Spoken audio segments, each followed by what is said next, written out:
നിങ്ങളൊക്കെ നശിച്ചു പോകും എന്ന് ഞാൻ ഇവിടെ ഇരുന്നിട്ട് പറയുകയാണെങ്കിൽ കേൾക്കുന്ന നിങ്ങളെല്ലാവരെയും ഞാൻ ശപിക്കുകയാണെന്ന് പറയും.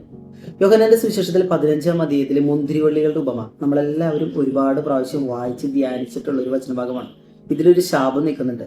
നിങ്ങൾ എന്നിൽ വസിക്കുന്നില്ലെങ്കിൽ നിങ്ങൾ മുറിയപ്പെട്ട ശിഖരങ്ങൾ പോലെ നിങ്ങളെല്ലാവരെയും കത്തിച്ചു കളയും എന്ന് വെച്ച് കഴിഞ്ഞാൽ നശിപ്പിച്ചു കളയുന്നത് തന്നെയാണ് ഈശോ പറഞ്ഞിട്ടുള്ളത്. ഞാൻ ഈ പറഞ്ഞ സെന്റൻസും ഈശോ പറഞ്ഞ സെന്റൻസും വലിയ വ്യത്യാസമൊന്നുമില്ല. നിങ്ങളെല്ലാവരും നശിച്ചു പോകും. എന്തില്ലെങ്കിൽ നിങ്ങൾ എന്നിൽ വസിച്ചില്ലെങ്കിൽ നിങ്ങളെല്ലാവരും നശിച്ചു പോകും.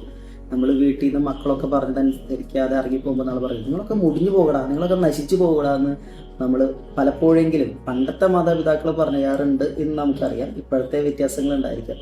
അതുപോലെയാണിത്.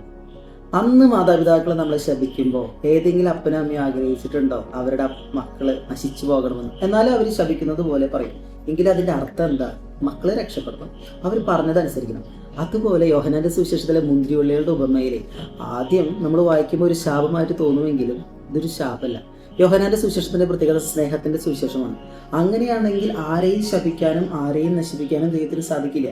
അത് ദൈവത്തിൽ വസിക്കുന്നില്ലെങ്കിൽ പോലും ഈശോയ്ക്കറിയാം എല്ലാ മനുഷ്യർക്കും അവനിൽ വസിക്കുക അസാധ്യമാണ്. എങ്കിലും ഒരു പരിശ്രമം ദൈവം ആഗ്രഹിക്കുന്നുണ്ട്. അതുകൊണ്ട് ഈശോ സത്യത്തിൽ അപേക്ഷിക്കുകയാണ്, എടാ ഞാനാണ് മുന്തിരിവള്ളി, നിങ്ങൾ എന്നിൽ വസിച്ചാൽ മതി, പ്ലീസ് വിട്ടിട്ട് പോകരുത്. ഞാനായിട്ട് നിങ്ങളെ വിട്ട് കളയില്ല, ഞാൻ നിങ്ങളെ വെട്ടിയൊരുക്കും, പക്ഷെ ഞാൻ നിങ്ങളെ ഉപേക്ഷിക്കില്ല. നിങ്ങളായിട്ട് എന്നെ ഉപേക്ഷിച്ച് പോകരുത്. സത്യത്തിൽ അതൊരു ശാപമല്ല, ഒരു അപേക്ഷയാണ്. പ്ലീസ് എന്നിൽ നിന്ന് നിങ്ങൾ മുറിച്ച് എറിയപ്പെട്ടു പോയി കഴിഞ്ഞാൽ, ഞാൻ മുറിക്കുന്നതല്ല, നിങ്ങളായിട്ട് ഇരിക്കുന്ന ശിഖരം മുറിച്ചു പോയി കഴിഞ്ഞാൽ നിങ്ങൾ വീണു പോകും, നിങ്ങൾ വാടി കരിഞ്ഞു പോകും, അത് കത്തി നാശമാക്കപ്പെടും. തമ്പുരാൻ കത്തിക്കുന്നതല്ല.